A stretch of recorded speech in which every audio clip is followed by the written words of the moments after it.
job with the Las Vegas Raiders. Now, a lot of people just think any and everybody can call plays. It doesn't work like that, especially when I've been on the offensive side of the ball and I see how this thing goes. Now, I will give credit first to a guy like Matt Patricia because he has been on the offensive side of the ball once before in 2004 and 2005 with the New England Patriots.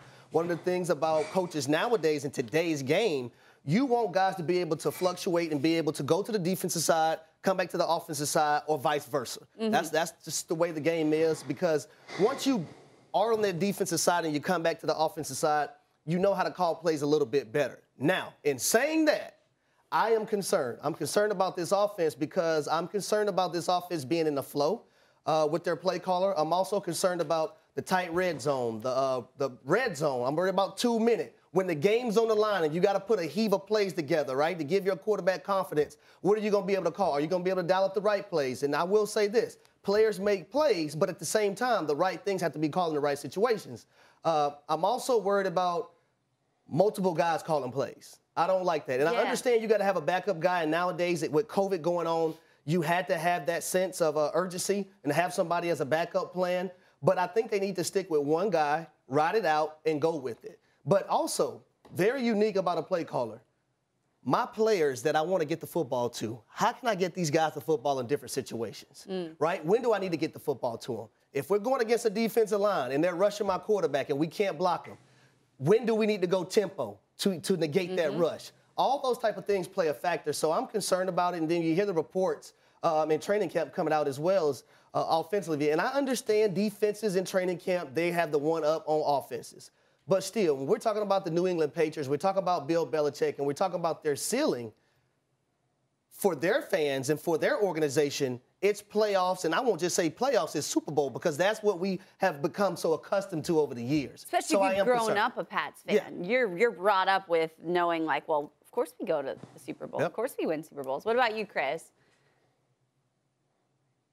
Yeah, there's concern, but I'm not panicked. It's concern because it's new, it's different, but I have no doubt that Bill Belichick will figure out who does the best job at being able to call plays, being able to put together a game plan that Mac Jones is most comfortable with, and then ultimately roll with that person in the regular season. There is an art when it comes to play calling. It's not an exact science, and so there's going to be an adjustment with Mac Jones and with Matt Patricia or Joe Judge, whoever it ends up ultimately being. But I think the biggest thing that the play caller has to understand is what Mac Jones does well, what he doesn't do so well, and make sure that you keep him out of those situations that could potentially be detrimental. But as far as the big picture is concerned, Bill Belichick believes that if you're a good coach, it doesn't matter what side of the ball you're oriented toward, you can be able to be effective. And I think that's why we're starting to see Matt Patricia emerge as the guy that's the front runner to be the offensive coordinator in a traditional sense once we get to the regular season. But guys, we have to keep this thing in perspective when it comes to what the Patriots offense is. Last year, they were the 6th ranked scoring offense in the National Football League, and they were led by a rookie. The last time we saw a rookie quarterback command an offense to that level was RG3 back in 2012. So I'm just saying, this is an offense that seems like it's going to be able to be greater than the sum of its parts, and Bill Belichick will have the answers in terms of not only developing the players on the offensive side of the ball, but developing who will ultimately call the plays. Chris, I'm totally with you that Mac Jones will adjust. At the same time, I'm like, why are they almost putting him ahead of schedule? What worries me the most is all we were hearing in the preseason was this hype for Mac Jones. You heard Bill Belichick say things that I don't think I've ever heard him say before. He said he has made tremendous strides, dramatic improvement. He said, you've seen the work that he's put in. He doesn't use big words. No, he typically doesn't speak that flowery, guys. It's Flower Friday. We see.